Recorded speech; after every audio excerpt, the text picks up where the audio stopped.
Bonjour tout le monde, c'est encore Marc Brou de la Pédagogie du cœur. La Pédagogie du cœur qui est toujours présentée par Cybercap, il faut que je le dise. Là. D'ailleurs, anecdote impressionnante que je raconte dans un petit instant. Aujourd'hui, on est à la COPS. Je suis en compagnie de Fred Jean. Allô Fred? Hello!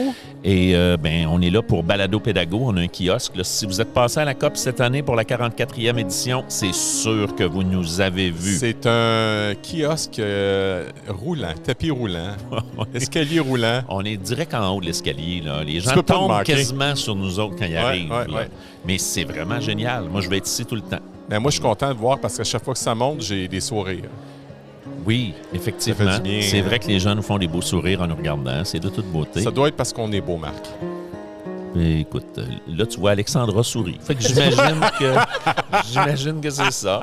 Alexandra, qu'on vient d'entendre rire, bonjour. Bonjour. Alors, c'est Alexandra Coutelet qui est avec nous autres. Et Alexandra, qui était avec la gang de balado pédago, là, qui avait son balado, la geek de service. Là, qui manque de temps à faire du balado. Puis ton balado, ça va revenir. Mais ton balado est encore là. Les gens peuvent encore aller écouter des épisodes que tu as faits, etc. Là. À la vitesse que la technologie va, par exemple, je pense que si on écoute les vieilles épisodes, on va juste être nostalgique du passé. Mais on va savoir ce qui s'est déjà fait. C'est des témoins. Voilà. Ça sert à quelque chose. Voilà. Mais là, Alexandra, tu es avec nous autres parce que à la COP cette année, pour la 44e édition, tu es avec la gang de Google for Education. Exact. C'est génial, ça. Tu es avec cette gang-là depuis un moment déjà? Depuis plusieurs années, quand j'étais conseillère pédagogique récit, déjà, je les côtoyais, on échangeait quand on avait des questions et tout. On a toujours eu une belle collégialité là, avec eux. Oui. Rachel Solomon, qui est avec moi, a été nommée il y a plusieurs années pour s'occuper du Québec. Maintenant, elle s'occupe du Canada au grand complet. Elle est à la COPS depuis plusieurs années. J'ai eu l'occasion de jaser avec elle hier dans le 5 à 7. Elle est non seulement ultra sympathique, mais une référence pour tous nos centres de services scolaires, nos écoles, un peu partout. Ils sont ici là, depuis une semaine. Elle est accompagnée de Clay Smith, qui est avec nous, qui, lui, est au bureau de New York, qui pratique son français. Il est super bon. Il a commandé en français au restaurant hier. Bravo! Et il n'a pas mangé la même chose?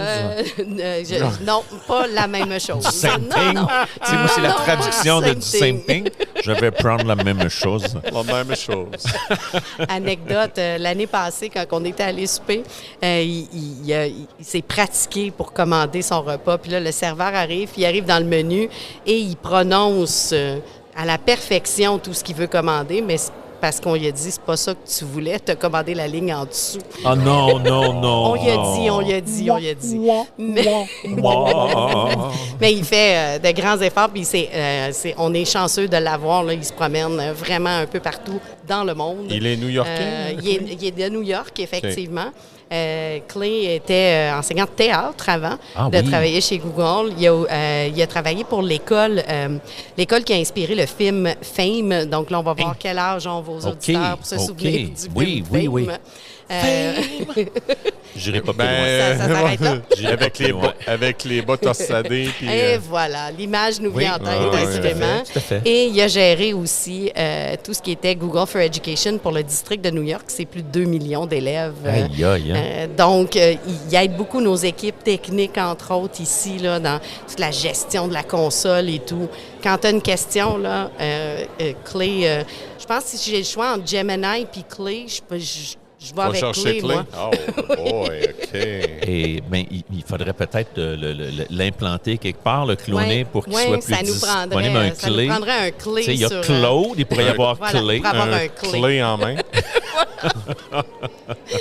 Mais écoute, on parle de Google for Education, puis là, évidemment, on sait de quoi on parle, nous autres, là, mais les gens qui nous écoutent, là, c'est surprenant, mais il y a des gens qui ne savent pas, ils ne savent toujours pas qu'il y a cette suite-là avec plein d'outils pour les profs. J'aimerais ça que tu prennes quelques minutes peut-être pour nous dire là, qu'est-ce que je fais, moi, si je suis prof puis que je tombe sur Google for Education, à quoi ça me sert, comment je peux naviguer avec ça? Google, c'est grand. Hein? Il y a plein de volets différents. Google for Education, c'est vraiment une suite d'outils qui est pensée pour l'éducation. On est peut-être plus familier avec les outils plus personnels, là, nos Gmail qu'on s'est fait depuis des années. Oui. Il y a une suite qui est plus personnelle, qui est pour monsieur, madame, tout le monde qui peut se créer des comptes. Mais l'éducation a sa suite d'outils qui est gérée par des gens au service informatique, donc une console qui peut gérer le tout. Je vais te donner un exemple. On connaît YouTube. Donc, YouTube, dans mon compte personnel, j'ai quoi de temps en temps? Quelques pubs ici et là. Bien, il y a moyen dans le compte éducation de gérer ça pour les élèves. Un, qu'il n'y ait pas de publicité pour les élèves. Vrai? Et les services informatiques peuvent le gérer de façon différente. Oui. On pourrait d'abord dire que seules les vidéos qui sont partagées dans Google Classroom, qui est un autre exemple d'outil très éducation, eh bien, la vidéo, ils peuvent juste écouter cette vidéo-là, verront pas, par exemple, tous les commentaires qu'il y a sous une vidéo. Donc, on reste dans un volet très éducatif. Il y a beaucoup d'outils qui ont des filtres aussi. On a parlé de Gemini, là. Je sais que moi, j'aimerais un clé dans mes outils, mais un Gemini, c'est pas mal pas pire. Il y a une version qui est une version élève qui n'est pas la même que la version grand public que, par exemple, ma mère peut utiliser. Oui, bien sûr. Qui n'est même pas la même que l'enseignant non plus parce qu'elle est personnalisée pour des élèves de 18 ans et moins. Il y a des paramètres qui ont été mis en place. Donc, c'est ce qui différencie, c'est quoi Google Éducation versus nos outils plus personnels, je dirais. Oui. Puis, écoute, quand on travaille avec l'univers, moi, je travaille avec ça depuis déjà plusieurs années. En fait, je commençais à travailler avec les outils, puis il n'y avait pas encore appelé ça Google for Education. Là. Il nous avait fourni des outils pour les profs, mais il n'avait pas encore appelé ça comme ça. Et c'est incroyable. Là. Puis moi, ce que j'apprécie beaucoup du travail qui est fait par Google, c'est que ça évolue et que ça réagit à ce qu'on va vivre sur le terrain. Oui. C'est-à-dire que quand il y a des difficultés qui sont rencontrées et qu'elles sont signalées à Google à répétition, et là, on essaie de faire telle affaire, ça ne fonctionne pas. On voudrait faire ça avec ton outil, ça ne fonctionne pas. Je bloque là, j'arrête là. Bien, après un certain temps, ils font des ajustements, ils publient des mises à jour, puis whoop! Là, tout d'un coup, ça fonctionne. À l'écoute. Si je peux te donner un exemple, dernièrement, j'étais à un congrès. On était des formateurs Google parce qu'il y a des cours en ligne qu'on peut suivre pour aller se certifier, bien connaître les outils. Et on est invité tous ceux qui font de la formation à une activité. Et les équipes de développement de produits ont pris des moments avec nous. On choisissait une thématique qu'on voulait que Google travaille. Oui. J'ai choisi une thématique qui était rétroaction-évaluation, qui n'est pas du tout dans nos intérêts, non? Non, pas tout. C'est pas quelque chose qui... Je ne sais pas trop de quoi tu parles, mais je vais aller fouiller sur Gemini tantôt. Et là, avec l'équipe de développement, ils nous disaient, parfait, bien, qu'est-ce qui manque? Qu'est-ce que dans les outils aiderait au quotidien? Et là, j'étais sur une table avec des gens d'un peu partout dans le monde, parce que c'était un événement un peu plus international. Et ils étaient à l'écoute de dire, bien, parfait, quand vous corrigez une copie, qu'est-ce qui manquerait? Qu'est-ce que vous aurez besoin? Et ça, je l'ai vécu à de nombreuses reprises. On a tous les formateurs, on a une espèce de groupe, de forum de discussion où régulièrement, ils vont nous dire qu'est-ce qui manque. Pouvez-vous voter sur des fonctionnalités que vous pensez on devrait mettre ça en priorité? Pour qu'ils fassent travailler les développeurs sur les sujets qui vont vraiment changer quelque chose sur le terrain. Là. Et il y a beaucoup de gens en éducation. J'ai parlé de Clay, qui est un bel exemple, qui connaît bien le milieu de l'éducation. Le patron de Rachel, donc qui s'occupe de toute l'Amérique du Nord, est un ancien enseignant. Et là, ben, ils s'occupent de ce volet. Donc, ils n'ont pas juste du monde en enseignement, c'est pas ce que je veux dire. Ils ont des gens en informatique, en programmation. On appelle ça le walk the talk. Mais ils ont des gens... Une sensibilité. Ils ont non seulement des gens à l'interne qui comprennent, mais ils sont à l'écoute du terrain à l'externe. C'est ce que je trouve très chouette. Marcher les écoles, finalement. Oui, exact. L'équipe, justement, Clay et Rachel sont arrivés plus tôt la semaine dernière, puis ils ont fait 2 visites de centre de service par jour depuis la semaine passée. Donc, ils étaient dans mon coin sur la Rive-Nord, puis là, hier matin, ils étaient ici dans le coin de Québec. Donc, ils ont fait 2 visites de centre de service, sont allés rencontrer les équipes sur place, écouter leurs questions, répondre aux questions, mais ramener ça aussi là-bas. Puis c'est ce qui se passe beaucoup depuis que je suis ici à la COPS. Les gens viennent, disent, il y a ça qu'on veut faire, il y a là-dessus. Et là, il rouvre ça, il envoie un courriel à l'équipe de développement. Donc, ça se fait en direct. Donc, d'être ici, ils sont à l'écoute beaucoup aussi. Ce que j'ai aimé, j'ai jasé avec Rachel. Oui. Rachel, on a discuté longtemps sur ce que j'ai aimé entendre, Marc, c'est les enjeux réels qui vivent. Parce que, tu sais, tu as une entreprise, tu veux faire rayonner l'entreprise. Oui. Là, je ne sais pas pourquoi, c'est peut-être moi qui provoque ça, là, mais elle est venue me parler. J'ai trouvé ça fun d'entendre toute la vulnérabilité derrière l'entreprise que tu dis. Pourtant, tabarouette, c'est une grosse boîte.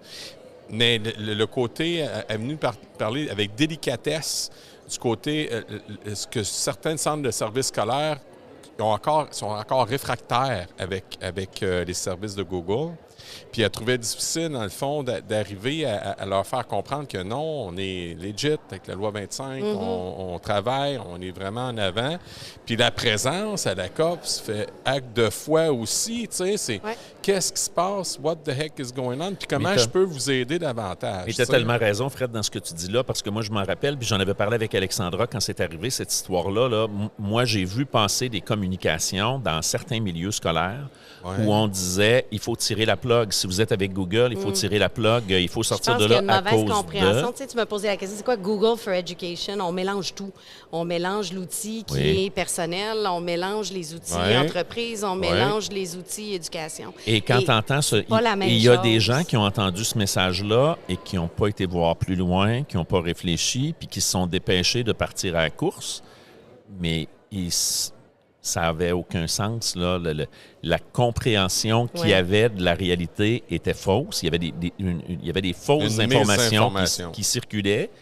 Puis là, ben, les choses sont rentrées dans l'ordre. Mais je les comprends de dire, imagine, si ça avait été... Tu sais, mettons là, que le bouche-oreille tout croche, il continue à circuler, il roule. Puis tout le monde est convaincu que le premier qui a dit les affaires, c'est lui qui a raison, là.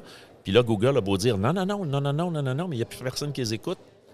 Ça peut aller vite, là. Mais c'est pour ça que ça fait une grosse différence, non seulement qu'il soit ici, qu'il puisse répondre aux questions, mais qu'il aille visiter les équipes sur le terrain. Oui, hein? Bon, ils ne sont pas toujours en personne sur le terrain, mais ils sont très présents aussi côté virtuel.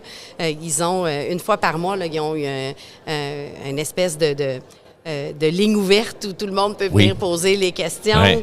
Il y a une infolette que Rachel publie avec des opportunités de formation. J'ai la chance d'en donner avec eux régulièrement qui sont offertes pour justement montrer les bonnes pratiques à utiliser pour que les gens bénéficient justement des outils qui sont sécurisés, mélangent pas toutes leurs affaires personnelles et professionnelles. Ben oui. Il nous reste un petit bout à faire pour démystifier tout ça, mais ça s'en vient bien. Je suis un power user. OK? Je suis un jack of all trades, expert of none avec tout ce qu'il y a avec Google. Là. Tu sais, on s'en est parlé justement. Hier, on marchait, puis tu me parlais que toi, tu avais envie de vivre ça, cette formation-là. Moi, je suis un taponneux, là, puis j'ai toujours été de même. Là, j'ai toujours mis les mains dans patente pour comprendre comment ça marche. On est team taponneux pas mal. Moi, j'ai toujours fait ça. Là, puis avant de poser un jugement sur une affaire, si je ne l'ai pas essayé, tu ne m'entendras pas dire ça marche tout croche. Mais, tu sais, je me souviens, puis là, je vais me permettre de parler négativement de l'agenda studio parce que maintenant, j'en parle très positivement. Mais quand ils sont arrivés dans mon école, puis que mon école a dit « On embarque avec un agenda numérique, on va travailler avec studio », c'était de la boîte pas à peu près, là. Fait que moi, j'ai embarqué dedans, j'ai fait, tu sais, moi, j'ai dit « OK, on essaye ça. » Ils sont convaincus que c'est bon, on l'essaye. Puis j'ai taponné dessus là, pendant 3 semaines, 1 mois, à essayer des affaires, puis à rencontrer des murs tout le temps. Puis à un moment donné, j'ai dit « Oh, wow, là. » Là, moi, je perds du temps. Je fais perdre du temps à mes élèves. J'ai dit non. Fait que moi, j'ai tiré à la plug. J'ai dit, moi, c'est fini pour moi cette année. On se revoit l'année prochaine. Fait qu'il y en a qui ont continué toute l'année. Ils ont réglé leurs affaires. L'année d'après, là, ils étaient rendus bons. Là, je suis rembarqué, puis c'était fantastique, là. Puis depuis, ils se sont beaucoup développés. C'est génial ce qu'on peut faire avec ça. J'adore ça, cet outil-là. Mais j'ai besoin de mettre les mains dedans. Bien, Google, ça a été la même affaire. Je pense qu'on a besoin un peu d'un équilibre. Moi aussi, je suis team taponneux. J'aime ça explorer, j'aime ça l'essayer. Mais ça me prend aussi l'équilibre d'avoir une formation pour découvrir des choses que j'aurais peut-être pas découvert. Je suis des formations à chaque semaine, moi, dans les outils Google. Des fois, je le maîtrise vraiment bien, puis j'apprends quand même une astuce, une façon de faire, une structure. Fait que oui, il y a pas avoir peur d'explorer. Puis ce qui est chouette, c'est que c'est des outils qui sont très intuitifs. Je pense à Gemini, entre autres. Là. Oui. On n'a pas à se casser la tête tant que ça. Là. Je ne suis pas obligée de faire la requête parfaite. Essaye-le. Essaye quelque chose. Mais tu montes de niveau quand, justement, tu peux suivre une formation où on te donne encore plus d'astuces. Fait qu'il y a un bout d'essayer par nous-mêmes, puis il y a un bout que va t'outiller aussi avec des ateliers comme ici à la COPS. Demain matin, là, je suis ben non, c'est pas demain matin, mais dans 2 jours, je suis chez nous, mettons. Okay? Oui. Je veux m'outiller Google Classroom. Moi, chez nous, dans mon centre de service scolaire, c'est du Microsoft.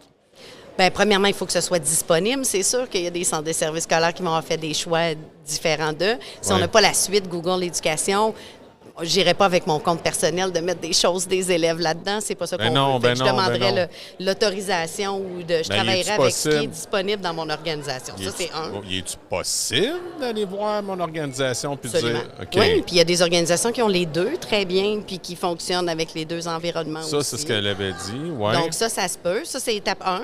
Ouais. 2, bien, j'irai voir qui est mon récit local ou mon conseiller pédagogique ou mon technopédagogue dans mon école qui vont pouvoir nous outiller. Souvent, ont déjà des choses de formation. Des fois, nous partagent des astuces et autres. Ensuite, il y a une tonne de formations en ligne, de webinaires qui sont donnés ou autres. C'est ça que tu prends, toi? Moi, il y en a beaucoup que je fais ça parce que quand je peux être en personne, c'est encore plus chouette, on s'entend, mais des fois, là, de suivre des formations en ligne, ça peut être aidant. Tu peux écouter ça sur ton heure de lunch ou tu peux, si tu as du temps qui te reste dans une pédago ou autre. Mais il y a plein de ressources, là. Fait qu'autant nos conseillers pédagogiques, autant des ressources en ligne. Il y a un moment exploratoire aussi qu'on peut se réserver, puis essayer, puis explorer. Puis l'autre ressource qu'on n'exploite pas assez, bien pas exploiter, c'est peut-être pas le bon mot, nos collègues. Bien, c'est exactement là que je m'en allais. Il faut lever la main. Qui, lui, là, fait quelque chose. Là. On cogne à la porte d'à côté puis dit tu vas donner un cours là, de la prochaine période avec je peux-tu venir quand tu vas l'expliquer, voir comment ça se fait, je peux-tu être assis en arrière puis juste observer. Bien, ça aussi, c'est une autre belle façon de développer l'utilisation. Des fois, on découvre des possibilités qu'on ne savait pas qui étaient possibles parce que l'autre à côté le fait. Mais tu as tellement raison. Puis ça, je pense que c'est une des ressources les plus sous-exploitées là, parce que en gang, on en sait plein d'affaires. Il y a toujours quelqu'un autour, là. Puis des fois, on a l'impression que c'est juste cette personne-là, mais des fois, non, là. Puis lève la main, dis hey, « Moi, j'essaie de faire telle affaire. » Puis ouvre la porte de ta classe, dis « Regarde, tu viendrais-tu? Là, je vais essayer telle affaire, mais j'aimerais ça que tu me dises, j'ai-tu pris le bon chemin? » Invite quelqu'un à s'asseoir avec toi, puis pourquoi pas, là? Absolument, absolument. Hey, Alexandra, c'était le fun que tu viennes jaser avec nous autres. Encore. Merci à vous. C'est encore le fun. C'est toujours le fun. Puis on a hâte de réécouter des épisodes à jour de la Geek de service. Quand je serai plus sur la route tout le temps, il faudrait que je trouve une façon d'enregistrer dans le char. En tout cas, ça se fait. Le son est encore meilleur dans je vais faire ça. Sais-tu ce que je voulais te dire? Je vais faire un balado la Geek sur la route dans l'auto. Ben pourquoi pas? Pourquoi pas? Ça marcherait au bout, là. Tu pourrais même faire du TikTok. Tu mets ton téléphone qui te filme en même temps. Je suis pas sûre que c'est légal, ça. J'aimerais mieux... Attache ta ceinture. Je vais mettre mes mains sur le volant. Attache ta ceinture. Bien, merci beaucoup, Alexandra, d'être venue. Merci, Fred, d'avoir co-animé ça avec moi. Merci de me permettre ce privilège, mon ami Marc. C'est toujours un plaisir. Alors, on vous dit une belle fin de colloque. Il reste encore toute une journée demain. Imaginez les invités qu'on va avoir encore. C'est incroyable. Incroyable.